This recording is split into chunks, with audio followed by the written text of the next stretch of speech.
तुर्क की तुर्कई नहीं चलेगी।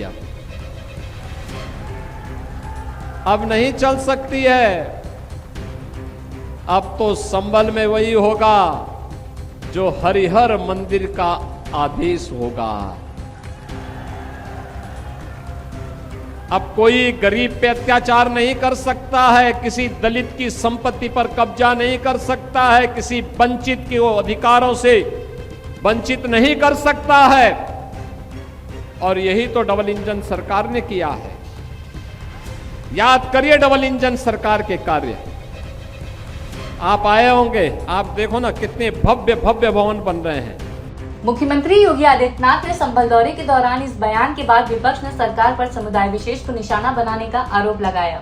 योगी के बयान के जवाब में सहारनपुर की जनसभा में AIMIM प्रमुख असदुद्दीन ओवैसी ने पलटवार किया। मुझे बहुत बुरी आदत है और शायद जब तक जिंदा रहूंगा इंशाअल्लाह ये आदत बरकरार रहेगी। तो बाबा आपने तुर्कों के बारे में कहा था, तो तुर्क का लफ्ज भी अंग्रेजी में आता है टी से। तो बाबा आपके राज में तो खाली टी का राज है, बाकी सब तो कोई पूछने वाला ही नहीं है। राजनीतिक जानकारों का मानना है कि यह सिर्फ बयानबाजी नहीं बल्कि पश्चिमी उत्तर प्रदेश में राजनीतिक जमीन तैयार करने की कोशिश भी है। पश्चिमी यूपी में मुस्लिम आबादी का चुनावी प्रभाव काफी अहम माना जाता है। ओवैसी लगातार सहारनपुर, मेरठ, मुरादाबाद और संभल जैसे इलाकों में मुस्लिम वोटों पर कर रहे फोकस।